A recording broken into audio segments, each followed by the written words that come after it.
Start twerking like Miley, start twerking like Miley, twerking like Miley, start twerking like Miley, start twerking like Miley, start twerking like Miley. Assalamualaikum warahmatullahi wabarakatuh. Perkenalkan, nama saya Muhammad Sigit dan saya dari kelompok 6 yang beranggotakan 3 orang, yaitu saya dan kedua teman saya, yaitu Syamsul Arif dan Indriarti Winingsih. Di sini kami akan mempresentasikan materi pengantar bisnis tentang pemasaran. Nah, materi pertama yang akan dibawakan oleh saya sendiri yaitu pengertian pasar. Pengertian pasar adalah tempat bertemunya penjual dan pembeli untuk melakukan jual beli barang dan jasa. Nah, contohnya seperti yang kita kenal yaitu pasar swalayan. Nah, untuk pengertian pemasaran adalah proses penyusunan komunikasi terpadu yang bertujuan untuk memberikan informasi mengenai barang atau jasa yang sedang kita tawarkan. Nah, itu contohnya seperti yang kita tahu orang-orang marketing. Mereka itu tugasnya adalah menawarkan barang dengan cara mereka berkomunikasi dengan baik dengan calon pembeli agar barang yang mereka tawarkan itu terdengar atau terlihat lebih menarik. Nah, di sini juga ada jenis-jenis pasar, yaitu pasar nyata, pasar tidak nyata, dan pasar komoditas. Pasar nyata yaitu merupakan pasar yang pembeli dan penjualnya bertemu secara langsung pada suatu tempat tertentu. Contohnya pasar swalayan. Di situ penjual dan pembelinya bertemu secara langsung untuk melakukan transaksi. Nah, yang kedua itu adalah pasar tidak nyata. Pasar tidak nyata adalah pasar di mana jenis barangnya tidak dapat dilihat atau dirasakan langsung dan transaksi antara pembeli dengan penjualnya tidak bertemu secara langsung. Contohnya pasar saham. Untuk pasar saham sendiri, jenis barangnya itu tidak kelihatan dan transaksinya pun kadang tidak harus secara langsung. Nah, pasar komoditas. Pasar komoditas adalah pasar yang memperjualbelikan barang yang laku di pasaran dunia internasional. Komoditas yang diperjualbelikan meliputi komoditas yang berasal dari hasil pertanian, pertambangan, kehutanan, industri kayu dan jasa yang memiliki standar internasional yang telah disepakati bersama. Nah, selanjutnya ada yang namanya manajemen pemasaran. Manajemen pemasaran adalah penganalisaan, perencanaan, pelaksanaan, dan pengawasan program-program yang bertujuan menimbulkan pertukaran dengan pasar yang dituju dengan maksud untuk mencapai tujuan perusahaan. Nah, apakah penting adanya manajemen di dalam pemasaran? Nah, manajemen pemasaran itu sangat penting dan sangat diperlukan dalam kegiatan usaha agar dapat perusahaan yang sedang dijalani itu terus berkembang, bertahan lama, dan selalu mencetak keuntungan ke depannya. Assalamualaikum warahmatullahi wabarakatuh. Perkenalkan, nama saya Syamsul Arif. Di sini saya akan melanjutkan materi yang telah dijelaskan oleh Muhammad Sigit. Di sini saya akan menjelaskan tentang bauran pemasaran. Bauran pemasaran adalah istilah yang digunakan dalam sebuah bisnis di mana seorang eksekutif bisnis merupakan orang yang berperan sebagai mixer of ingredient atau pencampur bahan-bahan. Konsep pemasaran 4P ini awalnya digunakan pada tahun 1968. Konsep ini dinyatakan oleh Jerome McCarthy. Dalam konsep 4P ini ada 4 elemen yang digunakan. Yang pertama adalah produk. Pada elemen ini ada banyak hal yang diatur, mulai dari bentuk produk, layanan yang diberikan dalam produk, mengenai ketersediaan garansi, dan juga hal-hal yang berhubungan dengan pengembalian produk.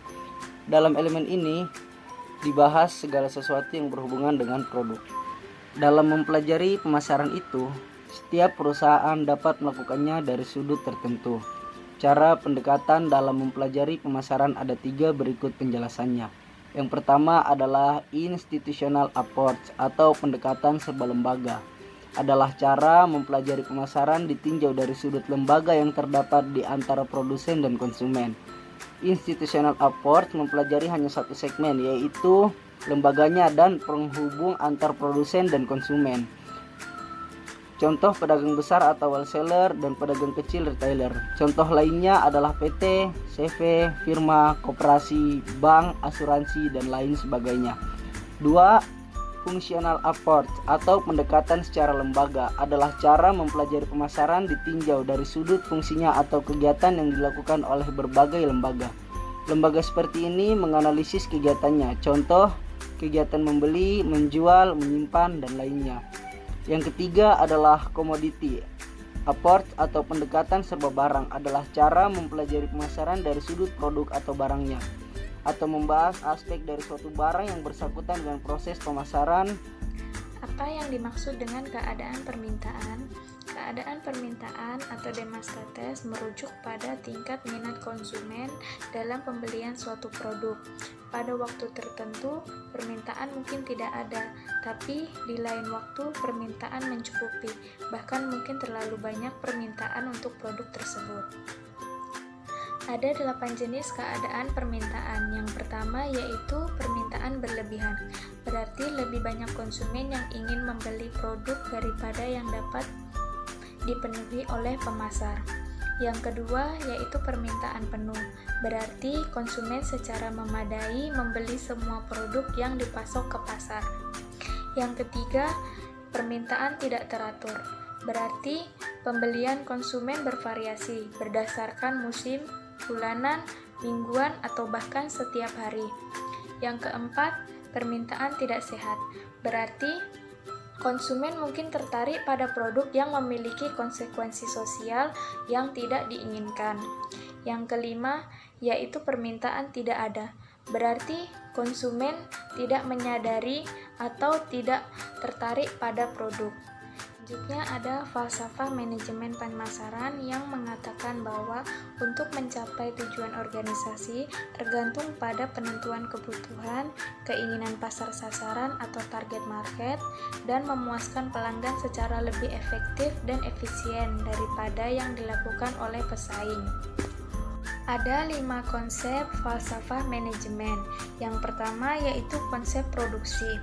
Falsafah yang menyatakan bahwa konsumen akan menyukai produk yang mudah diperoleh dan sangat terjangkau. Oleh karena itu, manajemen harus berfokus pada perbaikan efisiensi produksi dan distribusi. Yang kedua yaitu konsep produk.